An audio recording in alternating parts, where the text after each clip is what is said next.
bona tarda. Molt benvingudes al... Soc Josep Oller, el director del Palau Macaya. Anava a dir, molt benvinguts aquí al Palau Macaya de la Fundació La Caixa, que és centre UNESCO. Començo amb una frase que teníem en el web, que suposo que és el que també us motiva a les persones que esteu aquí a venir. I dèiem, el canvi climàtic és un dels perills més grans per a la salut humana. Des del Macaya, des d'aquí del Palau Macaya, sovint parlem de canvi climàtic, però probablement amb tot el que està passant i també d'acord amb les línies de casa nostra, del Pla Estratègic de la Fundació La Caixa, ens volem focalitzar molt en com aquest canvi climàtic afecta la salut de les persones. Dono per sentat que la majoria de persones que estem aquí tots coneixem els efectes d'aquest canvi climàtic i tots coneixem, i fa molt poc, malauradament, aquí a l'estat espanyol, a València, vam veure una de les conseqüències d'aquest canvi climàtic amb les inundacions de la famosa Dana. I el missatge que ens donen des de l'àmbit científic, i aquí m'hi vull aturar, i acadèmic, és que cal actuar. És a dir, tenim molta informació, tenim molta anàlisi feta, i ara és el moment d'actuar. I ens preguntàvem que justament què es pot fer des d'altres nivells, i en aquest cas des de la societat o les persones que estem aquí en aquest auditori del Palau Macaya, per actuar. En aquest sentit, ja fa uns quants mesos, des del Palau Macaya vam prendre una decisió, que és que nosaltres hi volem contribuir des d'una reflexió propositiva.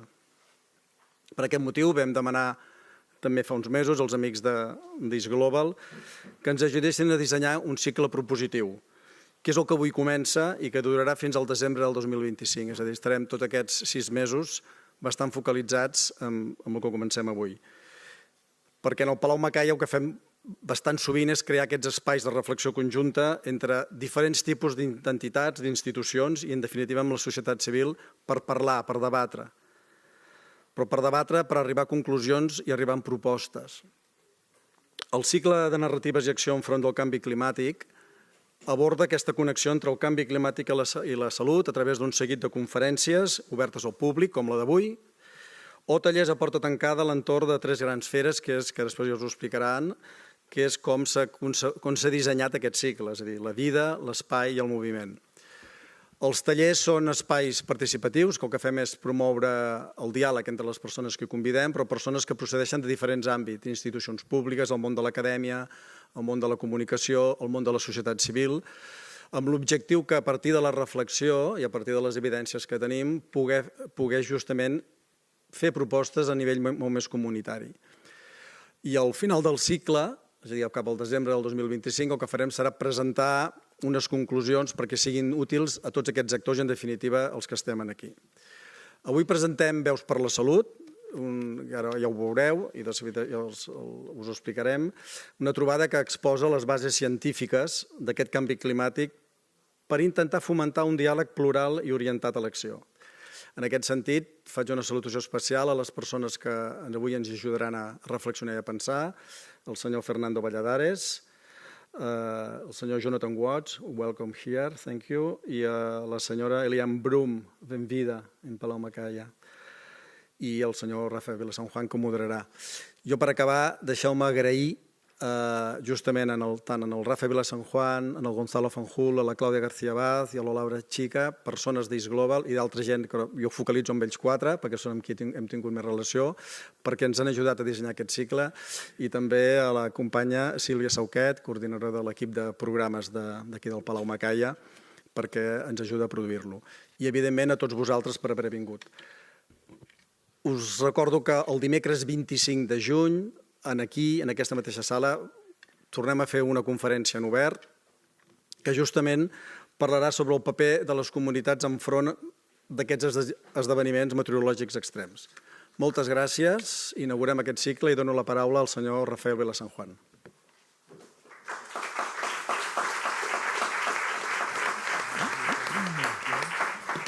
Gràcies, Pep.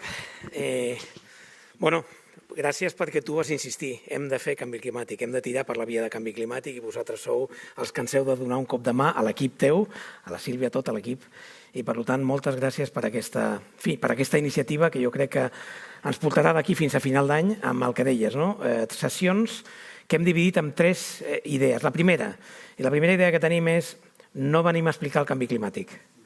Ja en tenim prou d'explicacions del canvi climàtic, ja sabem on estem.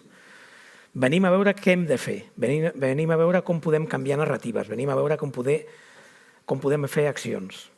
I ara, si em permeteu, canviaré l'espanyol al castellà, perquè hi ha alguns companys que no tenen traducció, que venen de Madrid y que, por lo tanto, nos entenderán mejor si continúo en castellano, incluida Elian, que le cuesta un poquito, que le cuesta el catalán y que a nosotros a lo mejor nos costará. Lo digo porque algunos pensáis, la conferencia será entre inglés y castellano, bueno, también habrá portugués. Elian hablará brasileiro, que es un poco más fácil que el portugués, pero que, en todo caso, si alguien tiene dificultades, pues está bien que coja el aparato de traducción, ¿no? Simplemente una nota sobre el ciclo. ¿Por qué este ciclo? Bueno, pues porque vienen tiempos difíciles. Ya tenemos aquí una situación complicada, muy complicada, con todo lo que significa el cambio. Estamos en un cambio de parámetros, estamos en un momento de transición total de lo que era un mundo en el que nos creíamos muy seguros a uno en donde nos vamos a estar mucho menos seguros, ¿no? Pero quizás aquí nos damos cuenta lentamente, pero hay lugares, y lo vamos a ver hoy, donde todo esto se produce de manera mucho más rápida, mucho más acelerada y tiene consecuencias en la vida de las personas, ¿no? Por lo tanto, hemos dividido el ciclo en tres grandes términos. El primero, vidas. ¿Cómo afecta a las vidas? ¿Qué pasa con la gente cuando ocurre el cambio climático? El segundo lo dedicaremos a espacios, ¿no? Cómo tenemos que pensar los espacios, desde el espacio, digamos, desde la naturaleza hasta las ciudades en las que vivimos, donde también tenemos que empezar a prepararlos. Tú, Josep, de ellas en Valencia. Bueno, pues en Valencia hemos tenido un episodio grave, muy grave. Aquí hemos tenido episodios que quizás no sean tan graves o no nos lo parezcan, pero podrían venir también episodios graves, ¿no? Y el tercero, movimiento. El cambio climático lo que está produciendo es todo un movimiento de población, nuevas migraciones que van a tener una incidencia en nuestro espacio, ¿no? Hoy empezaremos con Fernando Valladares, que para los que no lo conozcáis tanto, algunos de los que estáis aquí lo conocéis muy bien. Yo le iba a presentar como científico, pero él lo que es básicamente un agitador. Es decir, en un momento dado dijo, ya está bien de ciencia, ya tenemos el conocimiento que necesitamos. ¿Por qué no nos dedicamos a traducir eso en acción, en emociones que puedan hacer que todo esto cambie, ¿no? No voy a decir que es científico, lo voy a decir, pero vamos, que debería empezar diciendo que es del CSIC, del Centro Superior de Investigaciones Científicas, que además es profesor de Ecología de la Universidad Rey Juan Carlos, pero básicamente lo que es un comunicador, ¿no? Y él nos va a centrar el debate. Él va a poner dónde estamos, qué hay, dónde estamos, qué es lo que deberíamos de pensar, cómo debemos reaccionar, ¿no? Tendrá unos primeros 15 minutos para explicar eso, ya le he dicho por favor 15 porque luego abrimos el debate y aquí sí que quiero agradecer especialmente porque han venido para esto, ¿no? Y están aquí a Elian, por supuesto, a Elian Brum, que tuvimos la suerte de tenerla durante 3 meses en Barcelona en una residencia y que estuvo trabajando aquí pues, en charlas como estas, pero también en la exposición Amazonía, en fin, toda una serie de elementos. Elian vive en Altamira, que es, según su propia descripción, cuando me dijo, tienes que venir a verlo, digo, debe ser maravilloso. Y dice, no lo es, pero es donde tengo que estar. Es el lugar donde están en estos momentos pues, los principales poderes que están deforestando, que están creando o que están impulsando la expropiación de tierras para centrales eléctricas, etcétera, en la Amazonía. Y Jonathan Watts, que él también vive en la Amazonía, también vive en Altamira y lo que pasa es que él es editor en el Guardian de temas de medio ambiente y clima, ¿no? Y por lo tanto lo que queremos es ver cómo todas esas narrativas nos pueden ayudar a pensar en un futuro diferente. Yo, para empezar, Fernando, te pido que empieces tú. Me han preguntado cómo es la audiencia, digo, heterogénea. Es decir, aquí hay gente que estoy viendo que sois científicos que estáis trabajando en medio ambiente y también estoy viendo gente que por primera vez les veo y que probablemente a lo mejor tienen la sensación de decir, oye, yo esto no lo he entendido. Pues no os preocupéis, se levanta la mano, que para eso estamos. Y cuando hablamos el debate, que será después de esta primera presentación de Fernando, estaremos los 4 aquí y estableceremos un debate. Así es que espero que disfrutéis mucho la sesión. Acabaremos con un vídeo que dura media hora y que nos ilustrará o que será un poco el colofón a la charla que tengamos. Es que, Fernando, para no enrollarme más, te dejo el espacio a ti.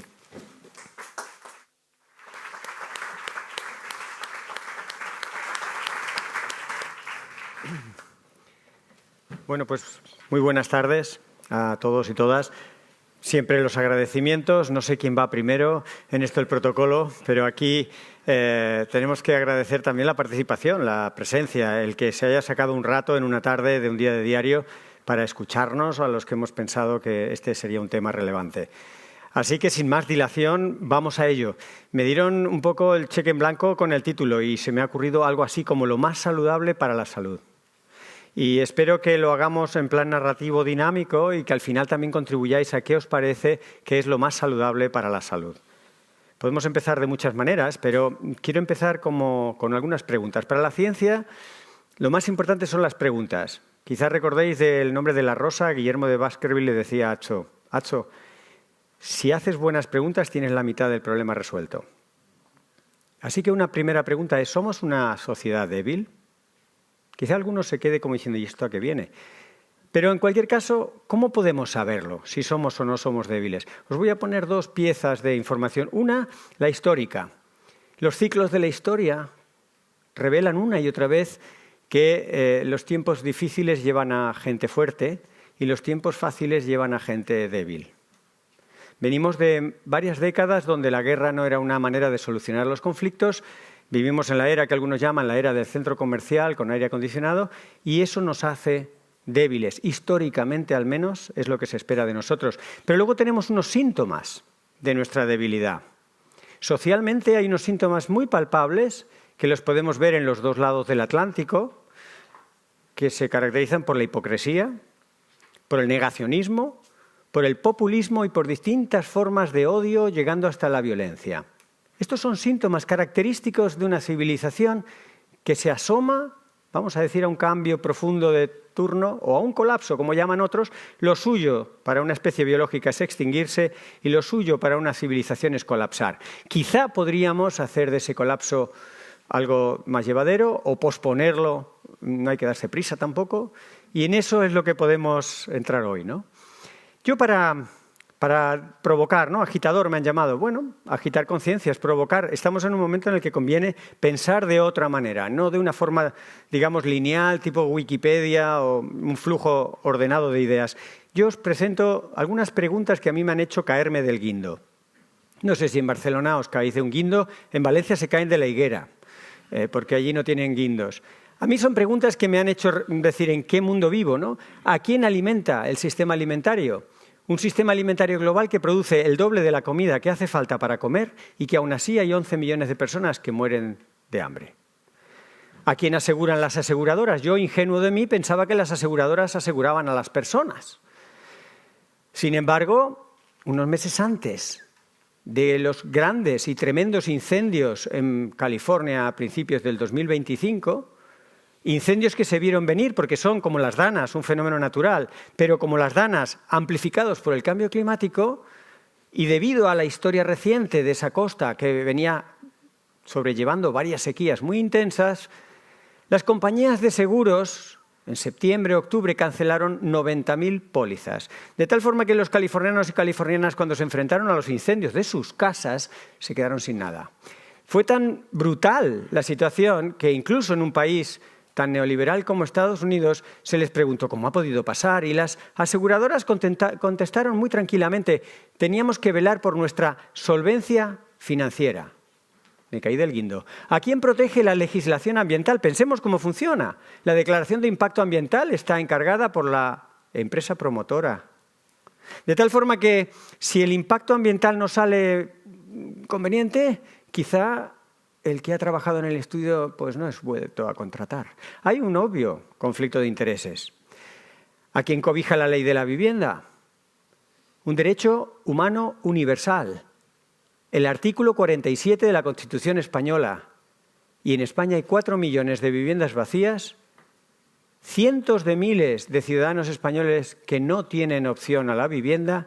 Y eso sí, el sector de la construcción encadena 3 años consecutivos con un crecimiento de récord de más de un 2,5% anual. A mí, que me lo expliquen. ¿A quién defienden los políticos? Esto es una pregunta interesante porque estamos en un sistema representativo, pero cuando salen elegidos, el comentario en los bares, en el trabajo es: a mí no me representan. Vaya con el sistema representativo. Y cuando vemos los rifirrafes de muchos políticos decimos: ¿A quién están defendiendo? Más allá de sus propios intereses. ¿Y a quién financian los fondos de inversión? Esto es una característica de nuestra civilización. Cada vez los fondos de inversión, el dinero, el promotor económico de una actividad está más lejos de la situación. De tal forma que si esa situación, si esa oportunidad de negocios tiene impacto en las personas, tú no tienes ninguna vinculación emocional, histórica, social, no te dicen nada. Tú has puesto un dinero y quieres que ese dinero se multiplique. Es que hay algunos agricultores, o es que violenta un poco los usos tradicionales.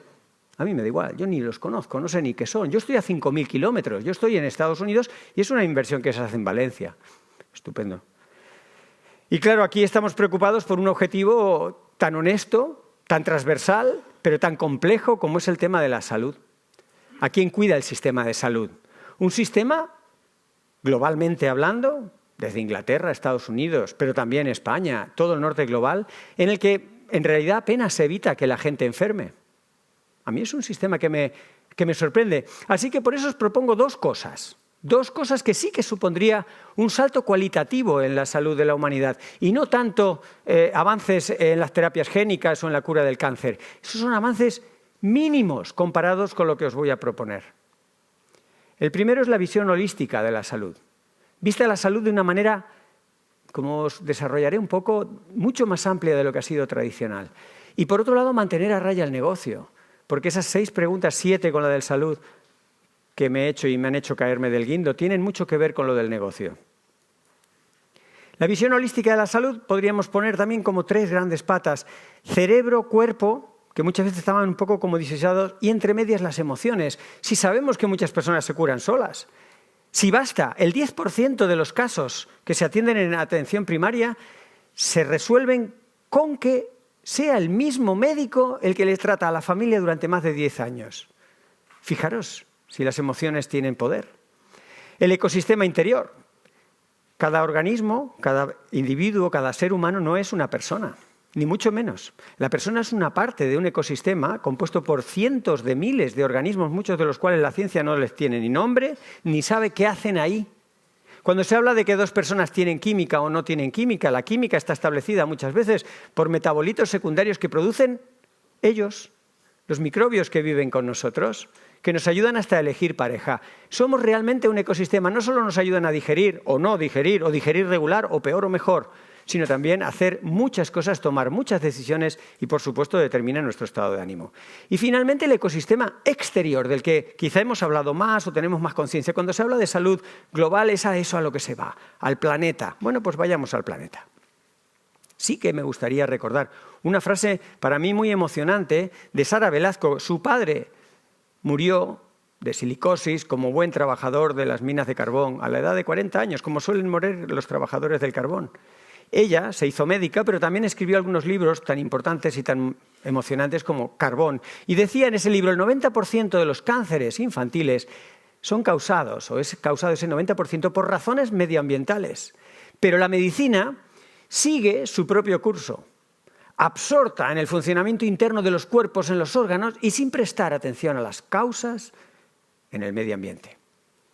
Pero veamos también un experimento inverso, porque está claro que cuando el ambiente está mal, nosotros enfermamos, pero cuando el ambiente mejora, nosotros también mejoramos. Y un caso estupendo se dio por duplicado 2 veces en el mismo sitio, en China. Para tener lugar los Juegos Olímpicos de Pekín, tuvieron que limpiar la atmósfera porque los deportistas de élite no iban allí a respirar el aire que había. Y como resultado, no buscado, pero bienvenido, de aquella limpieza de la atmósfera, los bebés pesaron en promedio, los nacidos en esos meses, 24 gramos más, en promedio, lo cual les aseguró una mejor salud cuando ya eran niños y más adultos. Y algo muy parecido ocurrió durante la COVID, el confinamiento que se originó debido a la COVID en China. Se calcula que le salvó la vida a más de 4.000 niños menores de 5 años y a más de 73.000 adultos solo en los primeros 2 meses de confinamiento. Y todo esto nos lleva a ese concepto que suena un poco esotérico de salud planetaria. La salud planetaria como tal es un proyecto, en realidad un proyecto financiado por la Fundación Rockefeller con sus importantes conflictos éticos, ya que llevaron a la gran enfermedad planetaria en la que estamos. Pero quizá los tataranietos o los bisnietos del señor Rockefeller están invirtiendo parte de esa fortuna en intentar compensar lo que hicieron sus ancestros. Y unidos a la ciencia, unidos a la medicina y con la corporación de Lancet, este proyecto amplio, sostenido durante más de 5 años, en el 2015 tuvo su arranque oficial, pues va produciendo piezas de información sobre ese concepto holístico de que la salud del planeta es importante. Y ya que tenemos a algunos representantes de la Amazonía, quería hacer un guiño, ¿no? La salud de la humanidad depende profundamente de la salud del Amazonas. Por muchas razones, las podemos desarrollar en detalle si queréis, pero estamos muy conectados, aunque sea por el agua, por el clima y por tantas cosas que determina ese gigantesco bosque del Amazonas. Pero es que la salud del Amazonas depende del Sáhara. Vaya por Dios. ¿Y eso?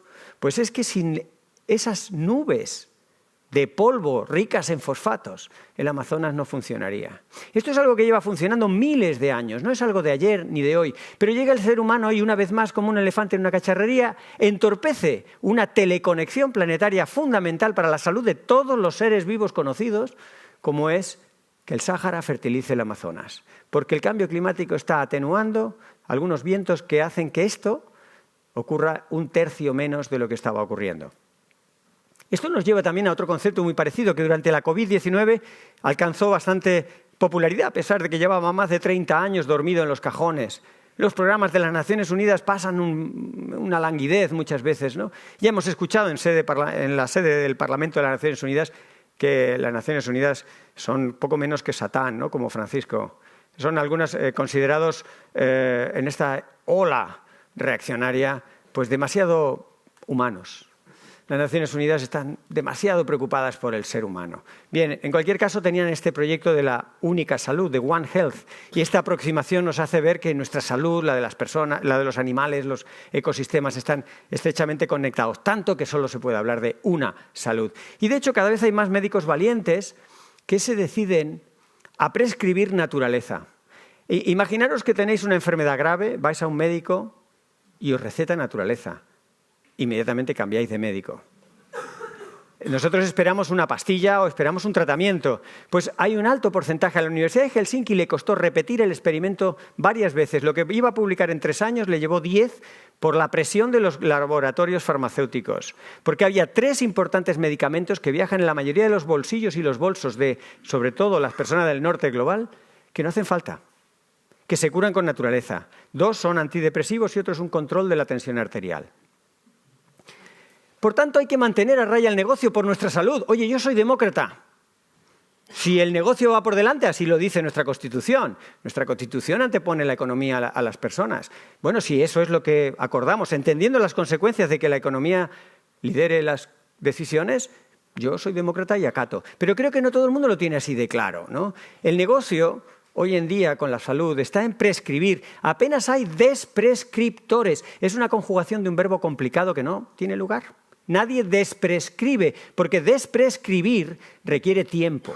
Mucho tiempo con el paciente para irle quitando poco a poco esas dosis, para ir viendo si realmente le hace falta ese. Pero sin embargo, prescribir se hace en menos de 1 minuto. Y prescribir mantiene el show must go on. El negocio está en operar, en construir hospitales, en tratar enfermos. Pero sin embargo, tiene muy poco retorno económico lo que realmente sana a la gente y cura a la gente, que es prevenir, mitigar y adaptarse. Esto no da dinero. No hay héroes de la prevención. Fijaros, una persona, un bombero que salve a una persona de una situación extrema, se convierte en un héroe. Miles de personas que trabajan en prevención son completamente anónimas. Y eso habla de una sociedad que mira al héroe salvador, pero no a los que evitan que ocurra el problema.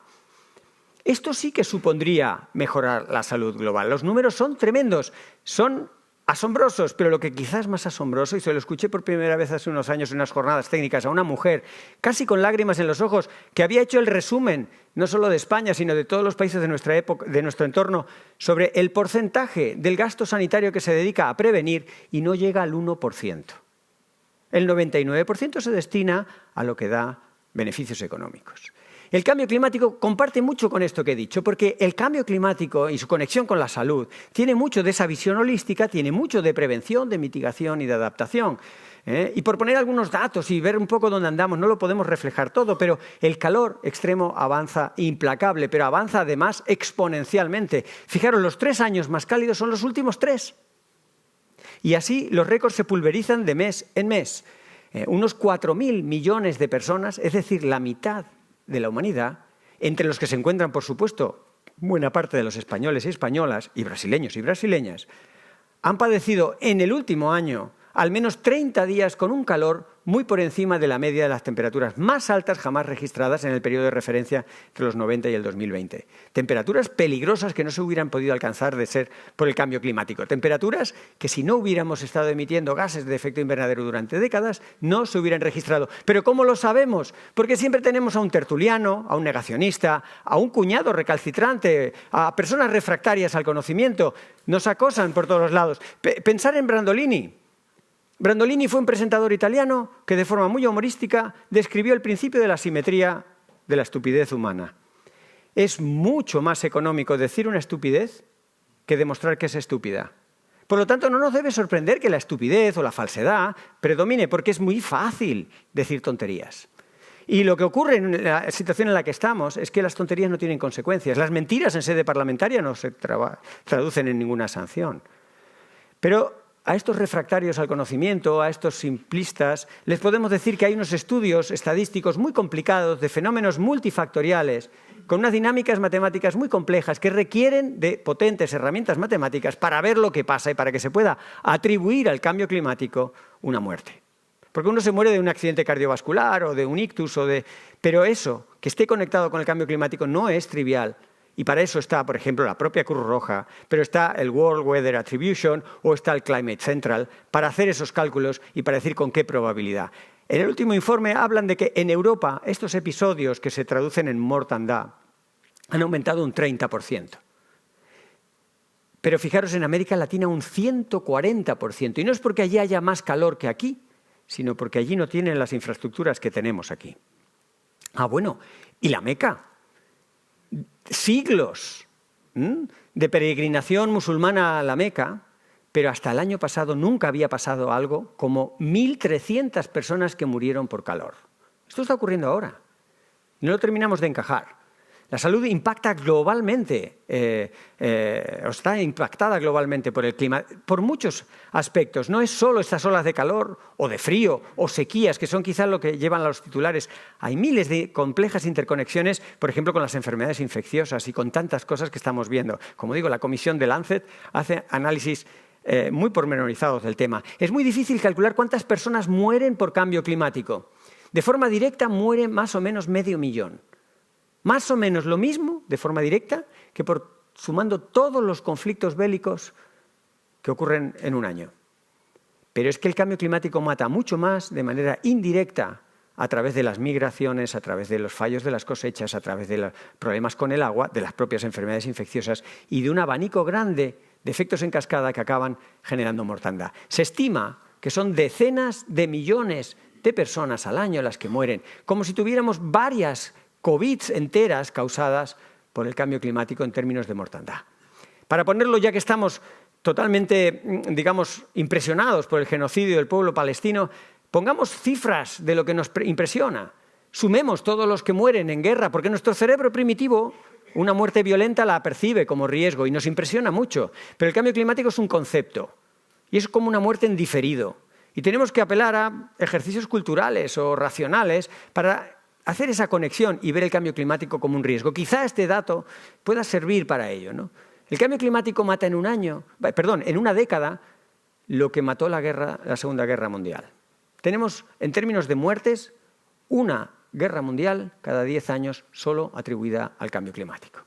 Como os decía, las interacciones con todos los demás problemas ambientales que ocurren a la vez, contaminación, falta de agua potable, muchos problemas relacionados con la propia capa de ozono, con contaminantes muy específicos como estos PFAS, y tantas cosas nuevas que van saliendo como resultado de las actividades económicas del ser humano, todo ocurre a la vez. Y por poneros un dato, se calculó hace unos años, en el 2022, por Mora y colaboradores, que la mitad de las enfermedades infecciosas, la mitad de las enfermedades patogénicas, han estado implicadas o están multiplicadas o amplificadas por el cambio climático. Una pandemia, en realidad, nadie sabe cuándo va a ocurrir la próxima, cuál va a ser el factor, dónde va a ocurrir, pero sí sabemos todos los factores ambientales que las hacen más probables y estamos pulsándolos un poco todos. El cambio climático entre ellos, pero no el único. Todos los efectos en cascada del cambio climático que ilustra este artículo, muy importante, con grandes bases numéricas para ilustrar que hasta la estabilidad, la fragilidad de los estados está en compromiso por el cambio climático, que los conflictos bélicos, que no estamos hablando solamente de migraciones y eventos extremos, estamos hablando de toda una serie de fenómenos que acaban llegando al cuestionamiento de la democracia. Fijaros si eso impacta a la salud o no, del mismo modo que los problemas económicos. Aquí os represento la dinámica de los $1 billion disasters, los desastres que cada uno de ellos individualmente cuesta $1 billón. En los años 80 eran 3 o 4, ahora en Estados Unidos son más de 26. Datos del 2023, porque Donald Trump no permite seguir teniendo estos datos ya. Ha borrado una buena parte, los salvamos en algunos repositorios en otros países, pero los datos ya no los podemos procesar como se hacía antes. Así que el último dato de los que tenemos es del 2023. Lo que sí sabemos es que los daños económicos son 6 veces mayores de lo esperado y no tenemos dinero para hacer frente a los daños que hace hoy el cambio climático. ¿Y qué hacemos cuando no tenemos dinero? Pedimos un préstamo. ¿Y a quién le pedimos el préstamo? Tenemos entidades dispuestas, por un módico interés, a darnos un préstamo como el Banco Mundial, el Fondo Monetario Internacional, por supuesto, con esos desbalances humanos que permiten el balance financiero.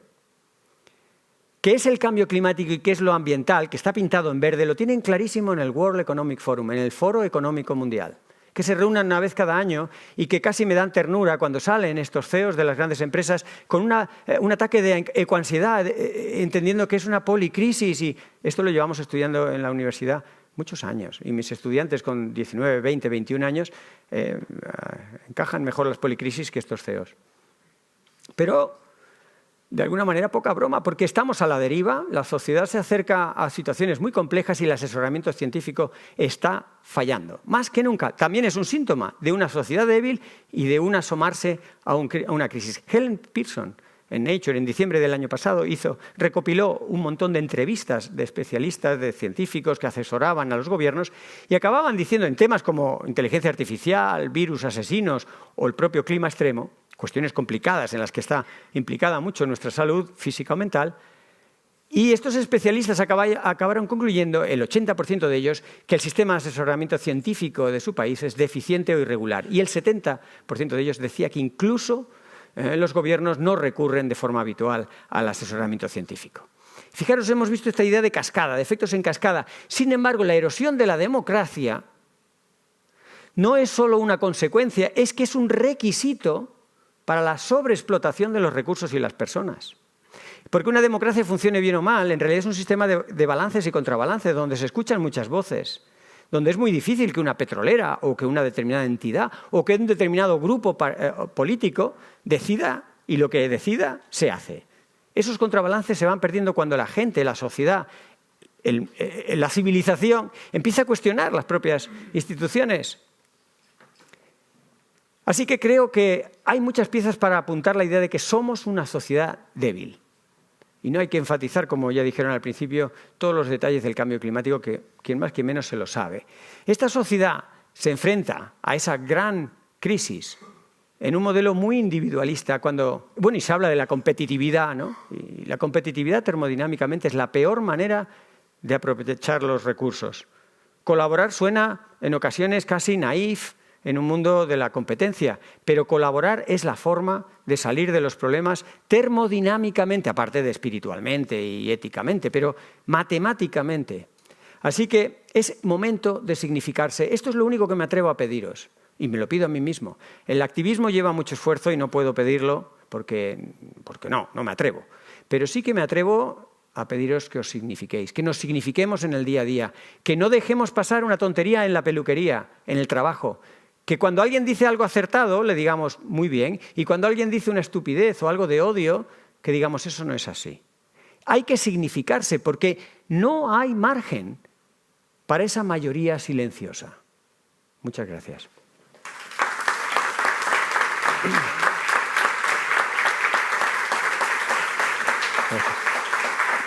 Gracias. Nos sentamos. Y bueno, voy a llamar a Eliane Brum y a Jonathan Watts. Muy bien. Para que suban con nosotros. Perfecto, Si yo acaso, creo que voy ahí. le pido a Eliane que se ponga aquí en medio, tú ponte allá o aquí, donde tú quieras. Muy bien. Bueno, dejadme que os presente brevemente, porque yo creo que muchos ya la conocéis. Y los que no conozcáis a Eliane Brum, os recomiendo su libro, Amazonía. Está publicado por Salamandra aquí en castellano. Os recomiendo un libro porque entenderéis mucha de esta parte que decía Fernando, es decir, ¿y esto cómo se traduce en el terreno? Es decir, significarse, qué sentido tiene, ¿no? ¿Cómo se está haciendo? ¿Dónde se está viviendo? Bueno, de Eliane puedo decir muchísimas cosas. Ha sido una de las periodistas reconocidas como las más influyentes en Brasil. Ha tenido premios tan prestigiosos como el de la Universidad de Periodismo de la Universidad de Columbia. Es periodista. Desde 2017 decidió entregar su conocimiento y su capacidad a descifrar lo que está pasando en la Amazonía. Se fue, como decía antes, a Altamira, una zona en donde, conocida porque se instaló pues, una compañía eléctrica en 2015, creo.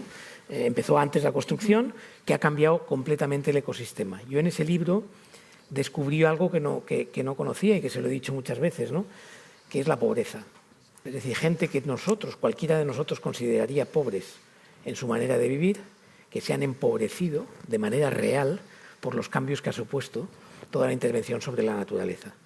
Entonces, bueno, con ella llegaremos a ese primer concepto que decías, dónde está la significación, pero sí me gustaría, antes de presentar a Jonathan Watts, que nos quedáramos con una idea, y es la conexión que existe entre lo que tú decías, salud planetaria, el cuerpo y el planeta, las personas y la Tierra, ¿no? Que es donde iremos contigo, Eliane, pero déjame que presente a Jonathan.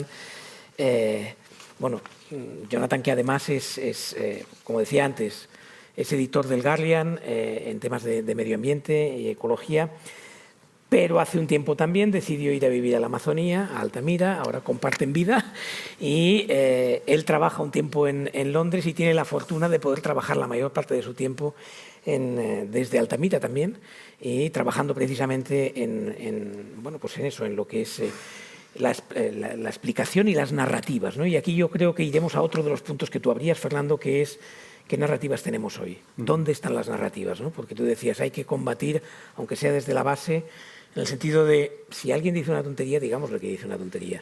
Luego es más complejo de lo que parece, ¿eh? Y mucha gente nos dirá, a ver, ¿cómo me lo decís esto? Pero vamos, Jonathan ha escrito un libro que también os recomiendo, que es lo que ocurre es que todavía no está traducido al castellano, estamos trabajando para eso. Es la vida, The Many Lives of James Lovelock. Para los que no conozcáis tanto a James Lovelock, es el autor de la teoría Gaia, aquella que decía la Tierra es un sistema vivo, es una persona que vive y por lo tanto que genera un ecosistema. Y la acaba de publicar en inglés, por eso ahora todavía está pendiente de publicación en castellano, y una parte de eso que Lovelock llevaba es parte de lo que estamos hablando aquí, ¿no? Eliane, voy a empezar contigo y la primera pregunta va para ti, aunque cualquiera de vosotros os puede interrumpir. Eliane va a hablar en un brasileiro que veréis, tiene una voz tan dulce que creo que no os hará falta la traducción, pero por si acaso pues la podéis tener preparada, ¿no? Yo decía, ¿por dónde empezamos después de todo lo que ha explicado Fernando? Es decir, a mí lo que me interesa es el concepto de tú, que vives en una situación que no tiene nada que ver con la nuestra, donde estás viendo las consecuencias directas en la salud de la gente, desde salud mental, desde salud física, desde desplazamientos de población, desde lo que decíamos antes, ¿no? De pobreza y riqueza, cuando todavía no había venido todo ese cambio. Estamos en un momento de cambio profundo y tú tienes en tu libro una teoría que también impresiona, que es que dices que la Amazonía es una mujer violada permanentemente. Entonces me gustaría saber esta conexión del cuerpo y el planeta, ¿cómo la planteas, ¿no? Muchas gracias, Rafa. É prazer estar com vocês. Vou falar bem despacio, meio brasileiro. Bom, eu acho que tem um pequeno histórico que a gente precisa fazer, que é onde começa o colapso, né? E o colapso começa 500 anos atrás, né, com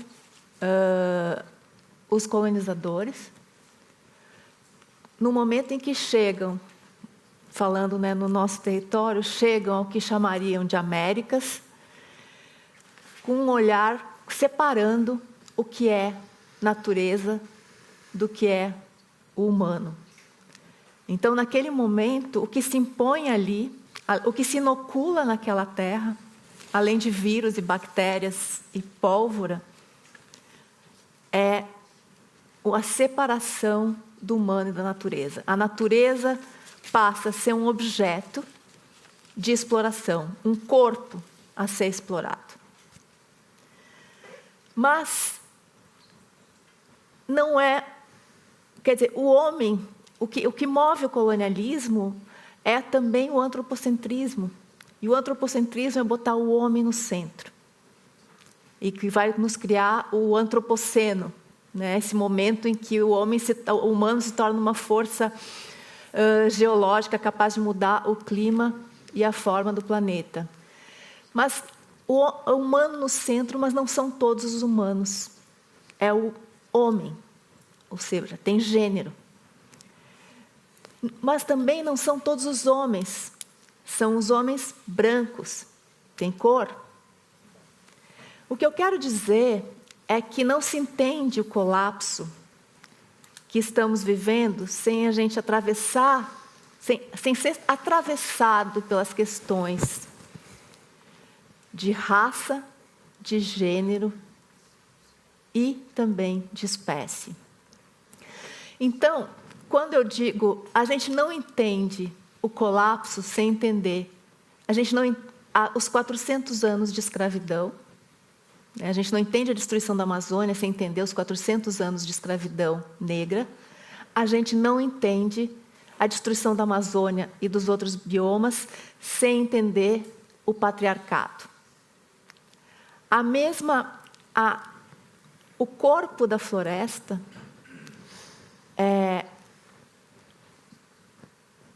com o corpo da floresta acontece o mesmo que acontece com o corpo das mulheres. É um corpo para invasão, para violação e para extração. E essa é uma linguagem extremamente ativa até hoje na Amazônia e em todos os biomas. E perceber isso, porque os povos que estão na Amazônia, eles não se separaram da natureza. Eles se entendem como natureza. Então, a violação da floresta também é a violação dos seus corpos. E, por entender isso, nas últimas 2 décadas, as mulheres dos povos originários, dos povos indígenas e das comunidades tradicionais da Amazônia assumiram o protagonismo das lutas, por entender que é o mesmo movimento que destrói. O corpo da floresta é um movimento que destrói os seus corpos. E para exemplificar isso, porque para não ficar tão etéreo, tão subjetivo, eu lembro da frase do ex-presidente do Brasil, um genocida, um fascista, Jair Bolsonaro, de extrema-direita, que no seu primeiro ano de governo disse que a floresta, né, a Amazônia, é uma virgem que todo tarado de fora quer. Nessa frase, ele explicita todo esse conflito e toda essa violência. Bem, então, se a gente for falar de saúde, como proteger a saúde, só tem um jeito de proteger a saúde, que é protegendo o território. Quando se arranca as pessoas do território, se arranca a sua possibilidade de viver. E aí, a gente precisa entender algo também muito importante para os povos que não se separaram da natureza, que é são povos não binários, de pensamento não binário. Ou seja, não é a natureza e o humano, não é a saúde mental e a saúde física. Tudo isso é algo totalmente entrelaçado, como é entrelaçada a própria floresta, que é uma floresta? É tudo em relação com intercâmbio, troca, devoração. Então, proteger a floresta proteger o território é o único jeito de proteger a saúde. E a melhor forma de proteger o território é, por exemplo, a maior arma de destruição do território da Amazônia, uma delas, por exemplo, é a construção de estradas. Porque o território da Amazônia, quando ele está íntegro, ele mesmo se defende. Não é possível, o crime organizado não entra na floresta se a floresta está íntegra. Porque os aviões não baixam, eles não sabem se mover numa floresta com animais, com uma série com vários seres vivos, até os mosquitos, né? A Patrícia Gualinga, que é uma grande líder indígena, a gente publicou uma entrevista dela hoje, ela fala que até os mosquitos são colaboradores dessa defesa da floresta. A floresta inteira é um ser vivente que se defende. Mas quando ela é devastada, ela já não pode mais se defender, que é hoje o que está acontecendo com a Amazônia. Então, se a gente está falando de saúde, a gente tem que proteger o território. E parte do território da Amazônia está sendo comido aqui, está no prato da Europa.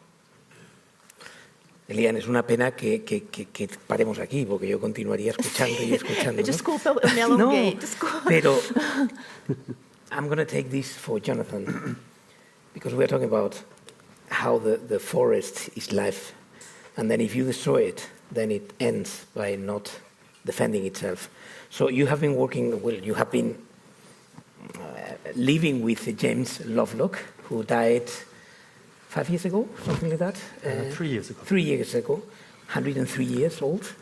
And James Lovelock, who developed this idea of Earth is life. So how do you, when you go to the other side of this, when you say, well, yes, indeed, I've seen that in the Amazonia, how do you explain your role as a journalist in terms of saying how we can explain that the planet it's a body, it's something that has its own life, and what are the consequences, as Eliane was explaining in the Amazonia? Thank you very much, Rafa. Thank you all. Great presentation. And as Eliane was saying, yes, mosquitoes are part of the defense of the forest. I've experienced that. So are the ants and a lot of other creatures.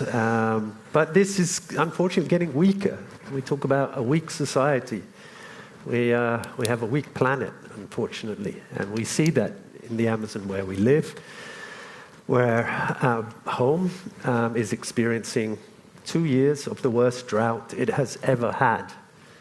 River levels are at shockingly low levels. Just last week, we had new data that showed the fires have cleared more forest than ever before. And this is despite the fact now we have a government that's trying to do something. But the land clearance was worse than 3 years of Bolsonaro's 4 years. And that's because the climate is changing the forest already. And I'm a storyteller. I have to believe in the power of stories, the power of journalism.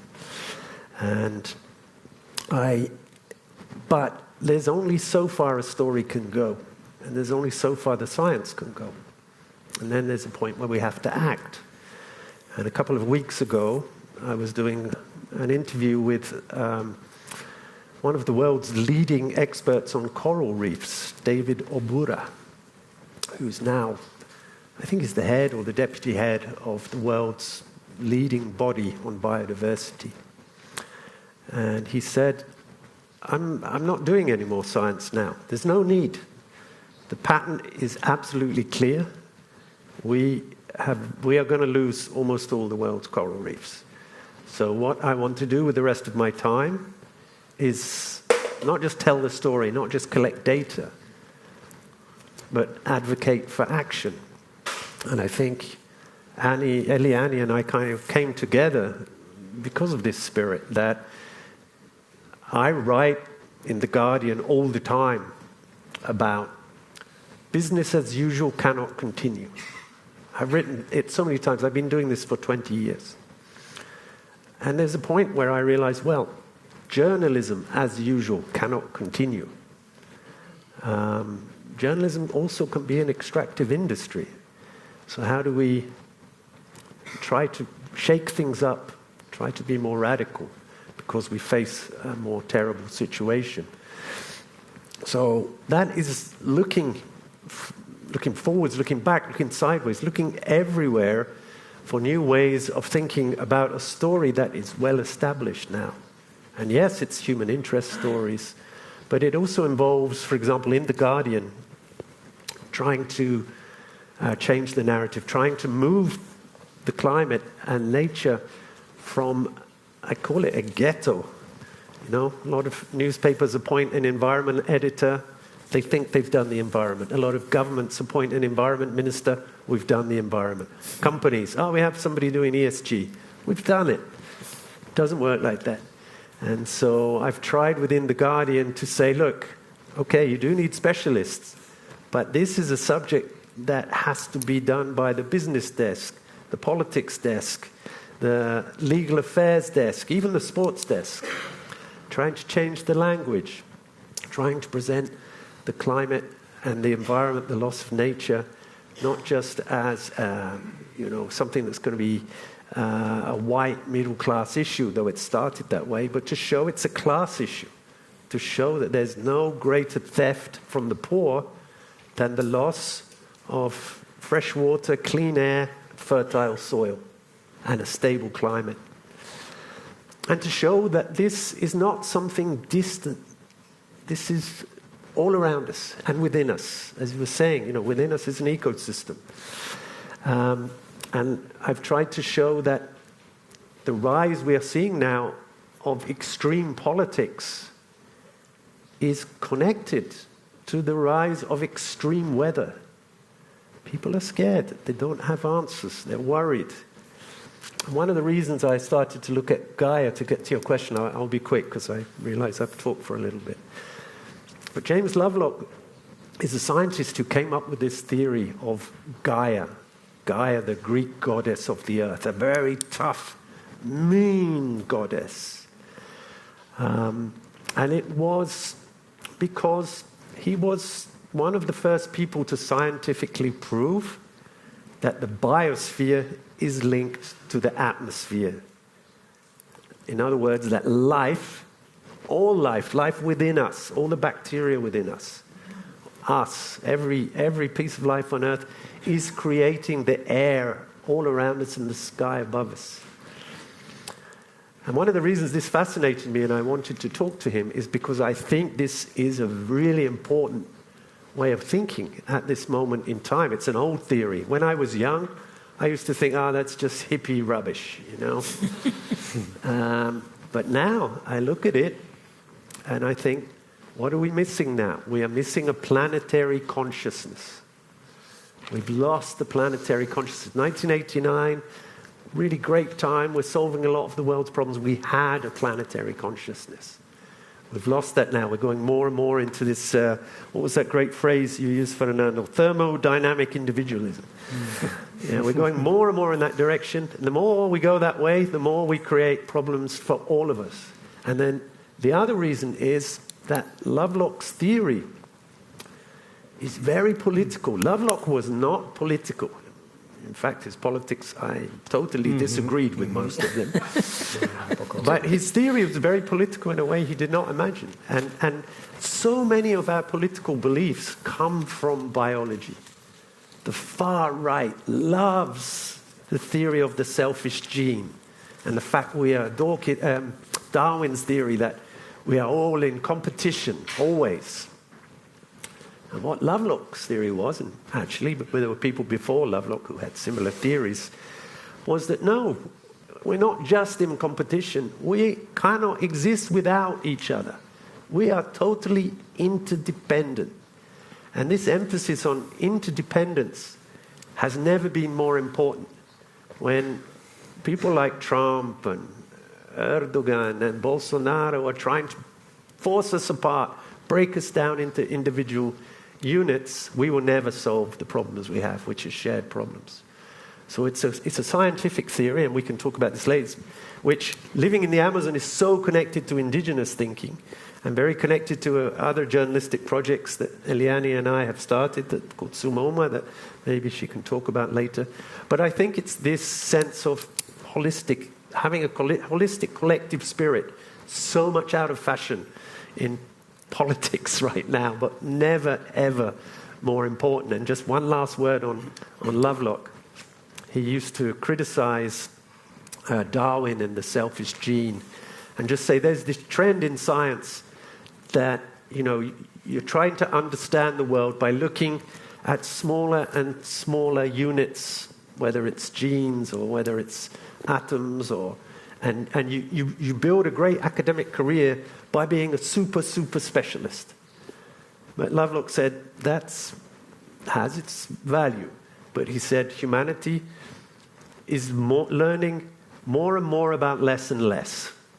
And I think that's a really important sense, that you have to be interdisciplinary. You have to, what you're doing today, health, climate together, putting them together, being interdisciplinary. Apologies for speaking too much. No, it's okay, it's perfect. And de hecho, conecta mucho con lo que decía Fernando. Y ahora os voy a lanzar una cuestión, perdón, estoy telefoneando encima aquí. Una cuestión a los tres, que podéis responder cualquiera de los tres, que hace referencia a una parte de lo que hemos venido hablando hasta ahora, ¿no? La ciencia, el periodismo, incluso el periodismo de un medio como el Guardian, donde se supone que un porcentaje muy elevado de los lectores pues tienen un sentido, la Amazonía, los hechos que estamos viendo. Somos una sociedad muy débil, pero además se está perdiendo la batalla. ¿Hay alguna idea de cómo salir de aquí? Y pregunto, ¿es la salud el principal elemento que puede hacer a la gente empezar a entender que o nos cuidamos todos o no se cuida nadie? Lo hemos visto con un COVID, pero parece que ha desaparecido. Y podrá pasar con las consecuencias de una Amazonía empobrecida, donde decíais llevamos una sequía prolongada y va a tener consecuencias como tú apuntabas, ¿no? Entonces yo os lanzo esta pregunta, ¿no? Es decir, estamos perdiendo el relato, estamos perdiendo la capacidad de influir, estamos viendo que gobernantes, como decías, Erdogan, Bolsonaro, Trump, ya están en el poder los que niegan no que el cambio climático se produzca, sino que haya que tomar medidas para frenarlo, y al revés, que se pueda generar un provecho sobre eso, ¿no?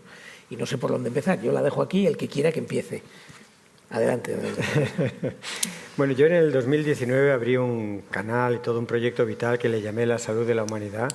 Y lo hice y mucha gente me criticó, mi familia no me entendía, y mucha gente decía, primero, ¿a quién te diriges? Y digo, hombre, a la humanidad. Y dice, no puede ser.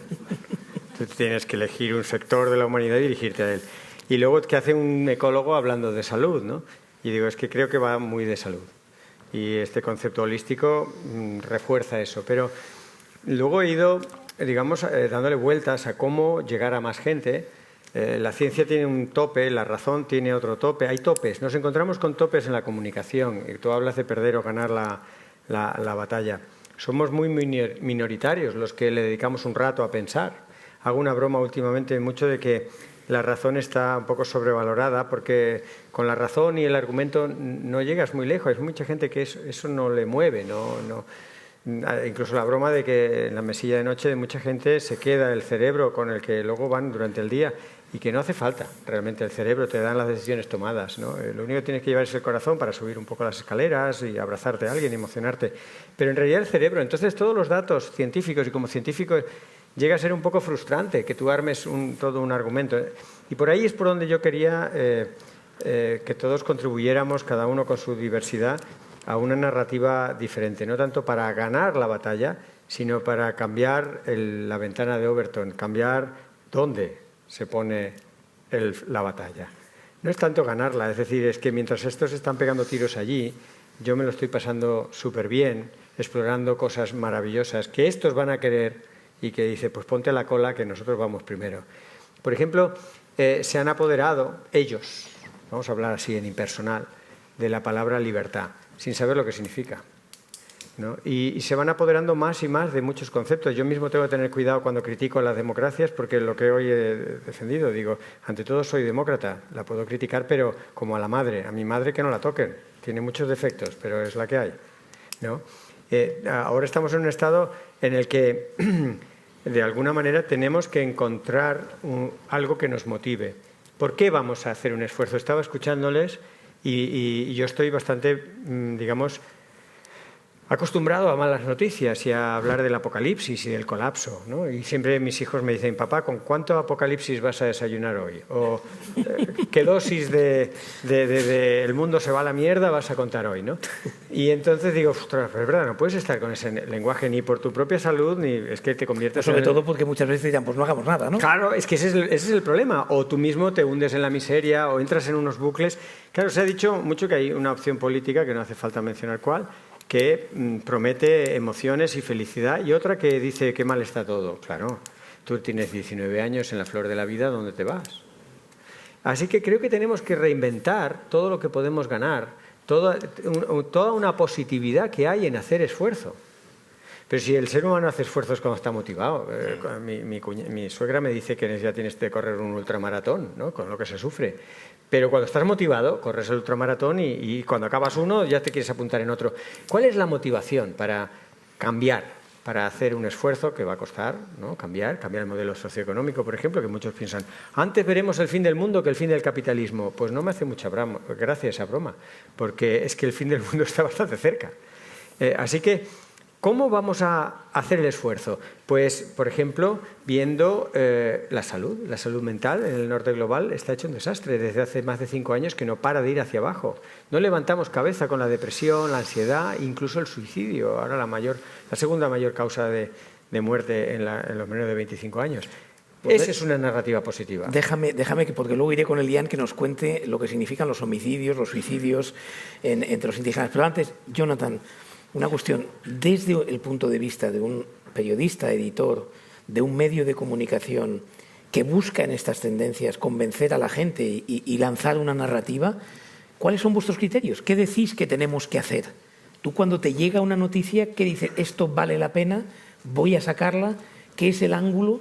¿Cómo puedo convencer a alguien de que estamos en una situación crítica?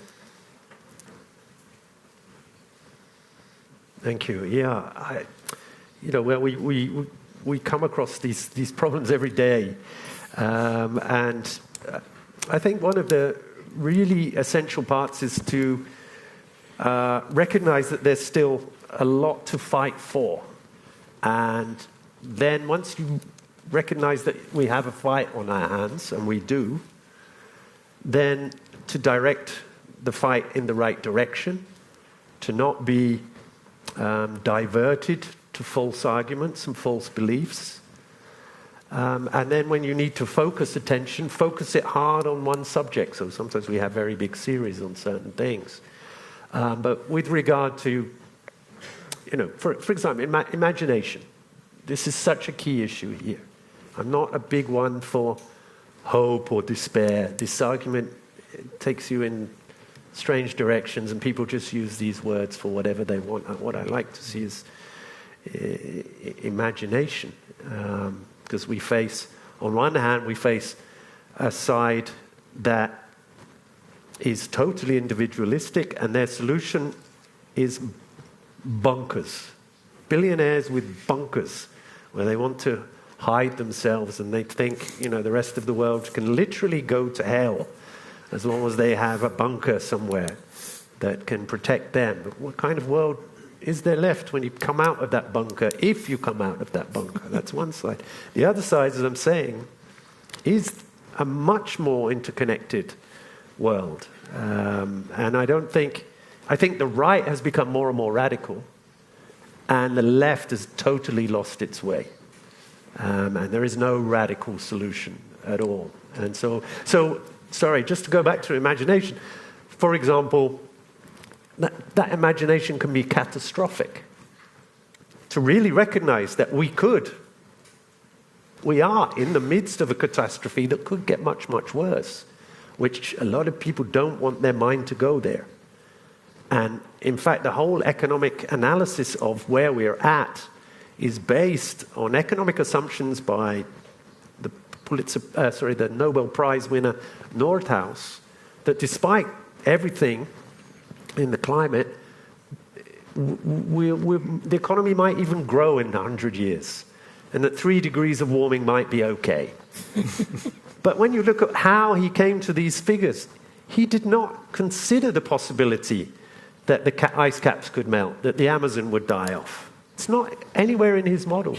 So you need to open people to these really bad solutions, really bad outcomes, but also really incredible possible solutions, and that including putting life first. So I think having all those things together is absolutely essential. And as journalists, being imaginative, as anyone, but we are journalists, but as journalists, what can we do different? Entonces, Eliane, déjame que te ponga esa otra pregunta poquito más. Eu queria responder essa. ¿Sí? Responder sobre... La pregunta que hemos hecho al inicio. Sí.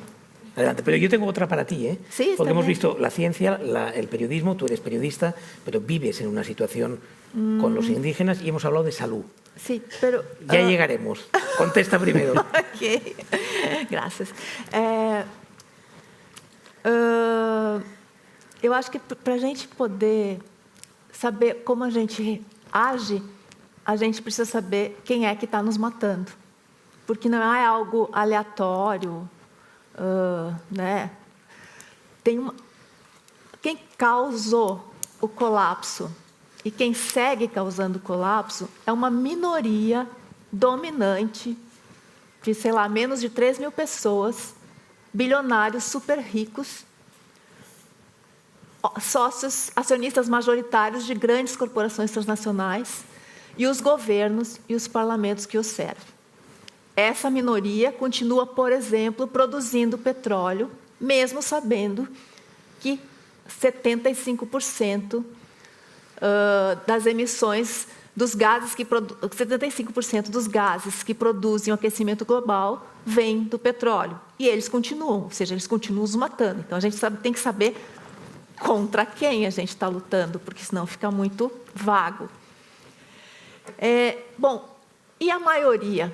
Bom, tem vários... Os povos originários estão lutando desde há 500 anos.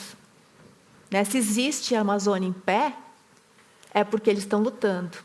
Mas há uma minoria, há uma maioria, que é, né, a maioria de nós, que está, na minha opinião, em total negação. Porque para ser negacionista não basta aceitar. Sim, eu aceito que o aquecimento global é uma realidade, que o colapso é uma realidade. Isso não te faz não negacionista. A gente só deixa de ser negacionista quando a gente passa a agir. E o capitalismo sequestrou o nosso instinto de sobrevivência. Quando a gente está na natureza, na floresta, tudo quer viver. Tudo está reagindo. Qualquer ser se sente ameaçado, ele imediatamente reage e age porque ele quer viver. Nós perdemos a capacidade de agir. E aí tem uma coisa, como a gente está falando em saúde, que para mim é importante apontar aqui, e eu até me preparei para dizer isso, que é algo que está ficando, que já se tornou uma certa moda, que é o conceito de ansiedade climática. E a gente, em Suma Uma, nessa plataforma que a gente criou de jornalismo, a gente combate isso, porque o nome de ansiedade climática, nós chamamos ansiedade climática de lucidez. Porque qualificar isso como patologia significa, no mínimo, 2 coisas. Individualizar um problema social e demandar, exigir adaptação em vez de transformação. Se uma pessoa lúcida, né, que está consciente do que está acontecendo, é medicalizada, além de sofrer individualmente por uma questão que é coletiva, essa pessoa perde a força para se conectar com o coletivo e muda a sua leitura da realidade. O conceito de ansiedade climática, que está virando uma patologia, é mais uma captura do capitalismo. Então, não é um mundo que está agonizando, É a pessoa, o indivíduo, que não sabe lidar com a normalidade, com essa pretensa normalidade. Então, eu queria chamar a atenção disso, porque a única saída é a saída pelo coletivo. Não tem saída pelo indivíduo. O indivíduo, o um só conta como um, e o um não conta. A única saída é coletiva. E mais do que saúde, esperança, qualquer coisa que a gente pode falar aqui, que são importantes, o que a gente precisa recuperar é a vida. A vida. E quando a gente se separa da natureza, a gente perde essa conexão. A vida é algo extremamente potente, que é o que a gente vê o tempo inteiro na floresta. A vida tentando de muita forma muito potente agir e viver. A gente pensa que quando a gente fala vida, a gente está vivendo, mas não é exatamente assim. A gente precisa recuperar essa potência enorme que é a vida. E aí, entender que viver é lutar. As pessoas que não estão lutando são as pessoas que estão paralisadas, as pessoas que estão deprimidas, porque lutar é uma enorme potência de vida, lutar coletivamente.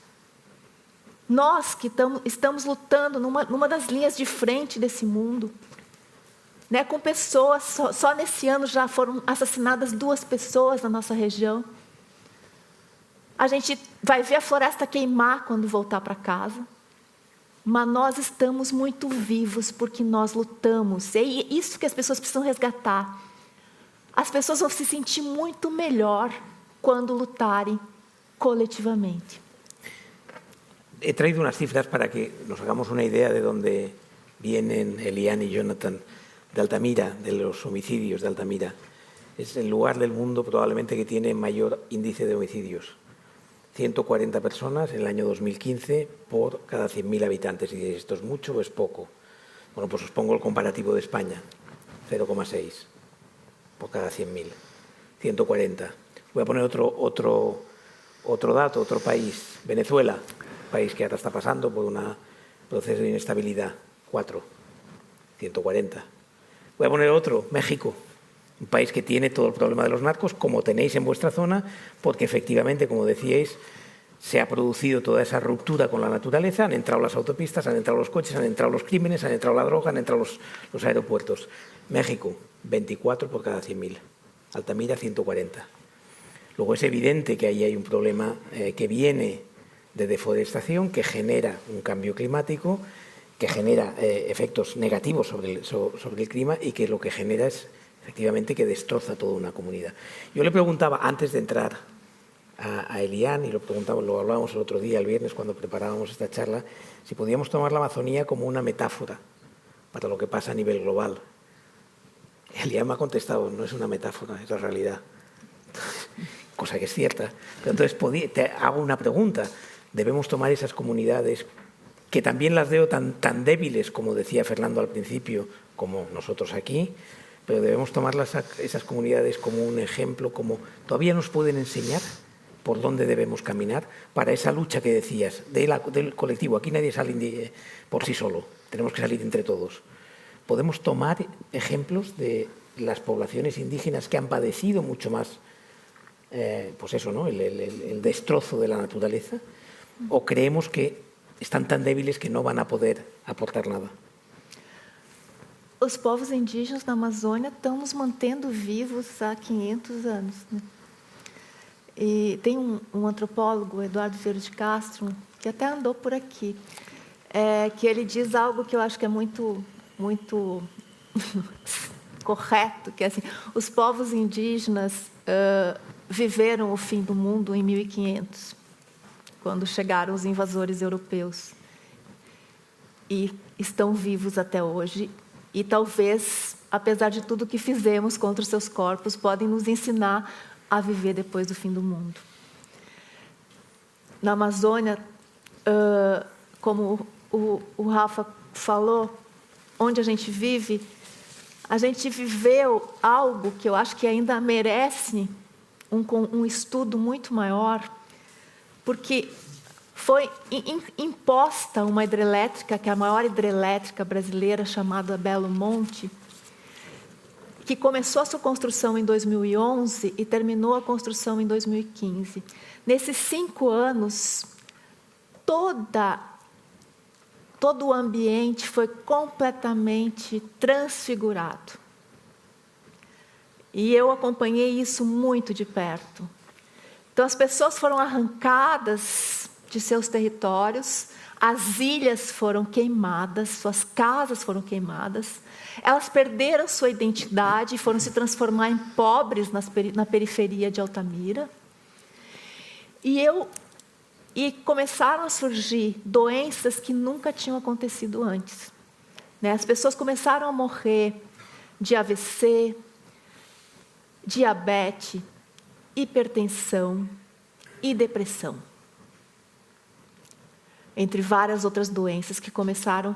Essa população que era saudável, porque vivia no seu território, vivia na floresta como floresta, ao ser arrancada do seu território, passou a ter todas essas doenças.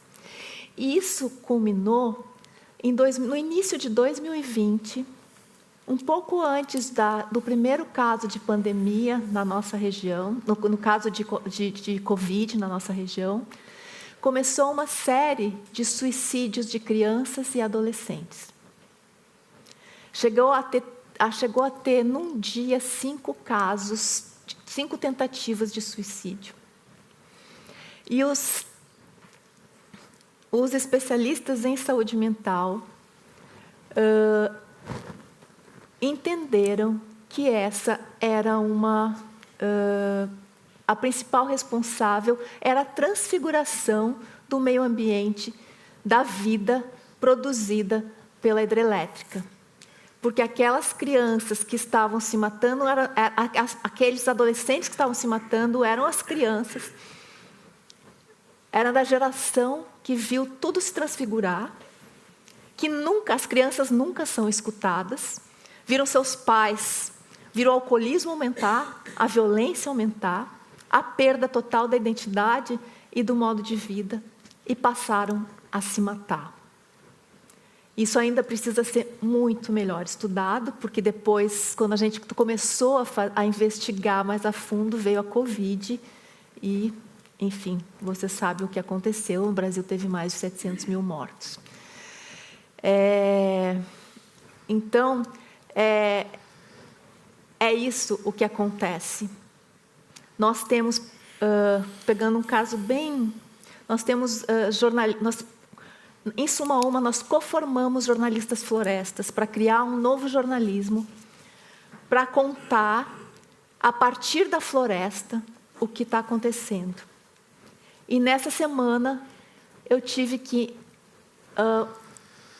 mandar um dos nossos jornalistas floresta, que é um indígena de 19 anos, do povo Chipaya, que vive na floresta profunda.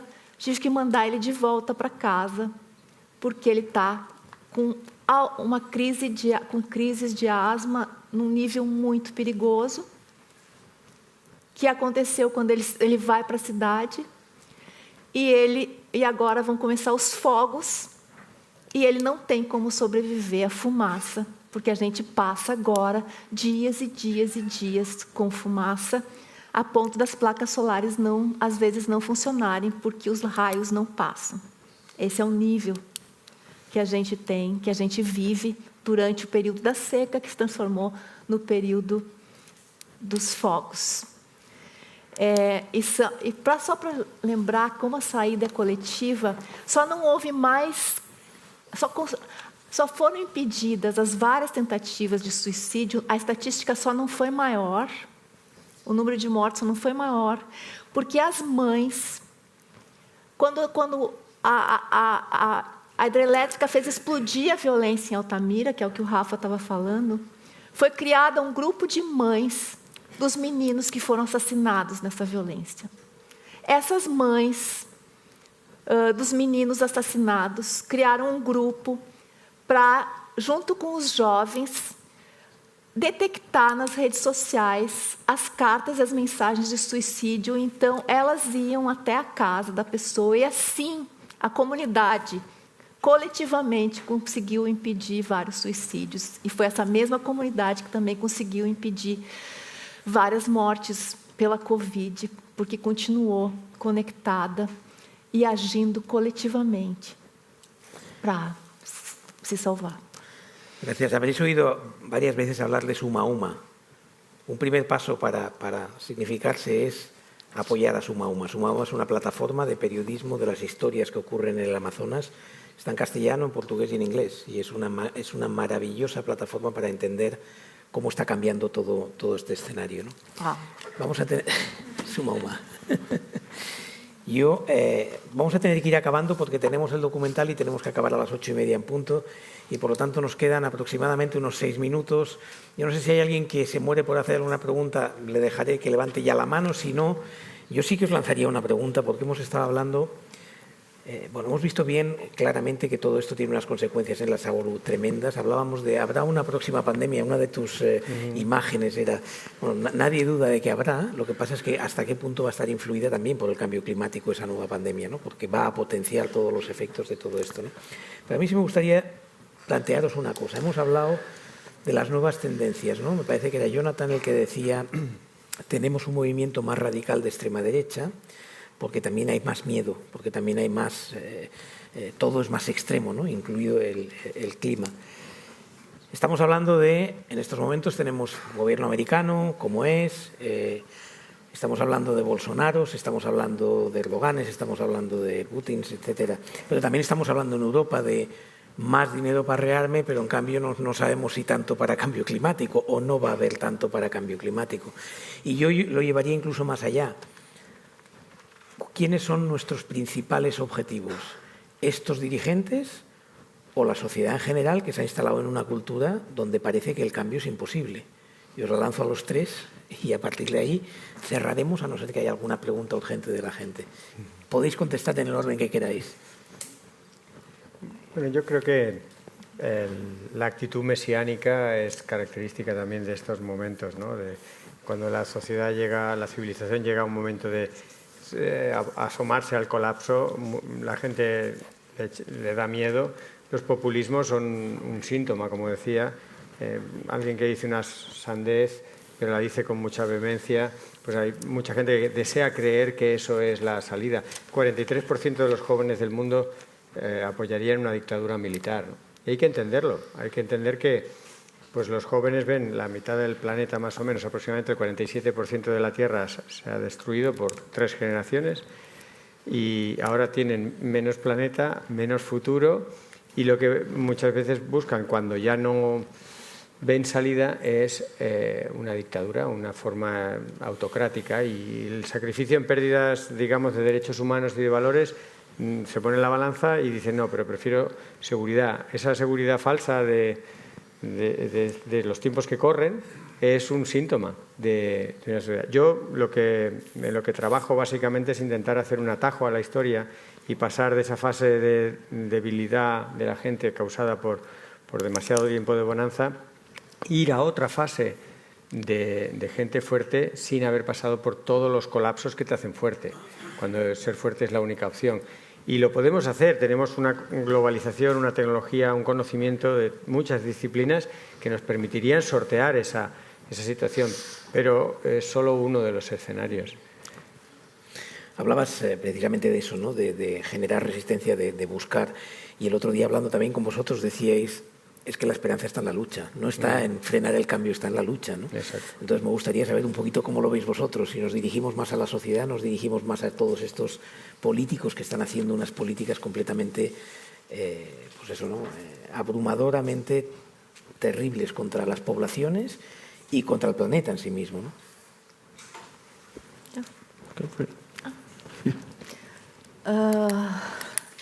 Bom, eu acho que a extrema-direita ela tem parte do seu sucesso porque nesse momento de um futuro tão incerto, a extrema-direita promete um passado que nunca existiu. Ou seja, um passado sem conflitos, onde os negros aceitavam seu lugar subalterno, as mulheres aceitavam seu lugar subalterno. Todo mundo sabia, todo mundo tinha um lugar e sabia o seu lugar. Bom, a gente sabe que esse passado nunca existiu, que esse passado só existiu à custa de extermínios e de silenciamentos. Mas é esse passado que a extrema-direita promete para uma população que sente, às vezes, cada vez com mais frequência, literalmente, o chão se mover embaixo dos seus pés, né? Então, eu acho que eu escrevi no meu livro, e já escrevi artigo, e já falei muitas vezes. Eu e John, parte do que nos aproximou também foi essa ideia. A gente acha que a esperança é supervalorizada. A esperança está se tornando um objeto, uma mercadoria, como a felicidade foi até uns tempos atrás. A gente chegava nas livrarias, tinha prateleiras de autoajuda, como ser feliz, em 5 lições, etc. Está acontecendo o mesmo com a esperança. O que a gente precisa é querer viver. Parece uma obviedade, e de certa forma é, mas se a gente pensa que tem milhões de pessoas cujas vidas estão ameaçadas de extinção, não daqui 50 anos, mas, né, como a gente viu, acabou de ver em Valência, né, se a gente vê uma maioria da população que está ameaçada de extinção e não se move, a gente pode suspeitar que as pessoas esqueceram de querer viver. E eu acho que um dos principais instrumentos, né, voltando ao que o John falou, de resistência e de produzir resistência é a imaginação. E eu dou um exemplo. Quando, na pandemia, eu e um grupo de ativistas, a gente ficou apavorados porque já se falava num novo normal. Como se a gente tivesse, antes da pandemia, vivendo em algo remotamente parecido com o normal. Diante disso, a gente criou um movimento global chamado Liberte o Futuro. E esse era um movimento que convidava as pessoas a imaginar o que tinha que mudar e como elas queriam viver após a pandemia. E a gente criou na internet um mostruário de vídeos de pessoas as mais diversas, com sua imaginação. E a imaginação é uma força poderosa. No meu modo de... O caminho que eu chego a criar Suma Uma, junto com o John, é imaginar Suma Uma. Imaginar uma plataforma de jornalismo na floresta, que forme jornalistas floresta para criar uma nova linguagem para reivindicar um modo de existir não separado da natureza. Então, Suma Uma, no meu ponto de vista, é resultado da imaginação. A imaginação é uma força extremamente poderosa. E hoje nós começamos também a trabalhar com os sonhos. A gente faz rodas de sonhos. Os indígenas, eles não... Quando um indígena está numa roda de sonhos, e ele nunca diz, eu sonhei. Ele diz, nós sonhamos, porque é uma vida coletiva. E muitos povos indígenas, quando eles acordam de manhã, eles se reúnem para falar sobre os seus sonhos. Porque os sonhos são coletivos, os sonhos, eles se conectam, o sonho de um com o sonho do outro. E esses sonhos são mensagens, reflexões poderosas sobre a vida. Nós começamos também a sonhar coletivamente com as pessoas em Suma Uma, com as pessoas que a gente está conformando, com a nossa comunidade. Yo creo que aquí tenemos ese sueño colectivo del que hablas tú. Hay que trasladarlo también hacia afuera. Jonathan, you want to say a final word? Yes, I'll be very quick. I know we're over our time. Thank you. So, Lovelock had, excuse me, Lovelock started working for an oil company. He developed the Gaia theory when he was working for an oil company, and MI5 and MI6, which is one of the shocking things I discovered. So surprising things happen, that someone from that basis can come out and become one of the people best known as a guru of many environmental ideas. And in the late 80s, early 90s, that wonderful period when there was a lot of planetary consciousness, Lovelock turned his theory and he said, really, Gaia is really geophysiology. It's the planetary medicine. And I think we need to build systems with this in mind, with the sense that our human body is connected to a planetary body, and that we need to build a system that doesn't reward you just on how much you can accumulate, but on can you make this planetary body more healthy or less healthy. That's what the basis of homeostasis is. All these interdependent parts are working together to keep, in the body's case, our temperature right, the levels of salt in our body right, everything else, just in balance. We need to find a system, we need to find ways, politically, economically, to reward people for strengthening the planetary health. And I think there are ways to do it. I mean, people are looking at currency, using currencies to encourage people to do the right things. But at the very that's the very big answer. Think imaginatively on a planetary level, because we all have that right. It may seem like we're small, but we all have that right. But the other thing I would say practically is, you are in a fight. Everybody do something, do what you do, and then do a little bit more. Thank you, Jonathan. Obrigado, Eliane. Gracias, Fernando. Y vamos con Iván Zainos. Es que ya es muy tarde para la pregunta, porque tenemos que cerrar a las 8:30 y se acaba el documental. Si quieres nos la pasa y la haremos, pero es que va a ser imposible ahora mismo poder la respuesta a eso. Iván Zainos, hemos preparado un documental sobre la Amazonía boliviana, no la brasileña, y un poco el ecosistema de vida. O sea que Iván Zainos nos va a explicar en 2 minutos exactamente, y nosotros nos bajamos abajo porque la explicación está en el mismo documental. Gracias, Iván, y perdona que nos hemos comido una parte de tu tiempo. Y gracias a vosotros.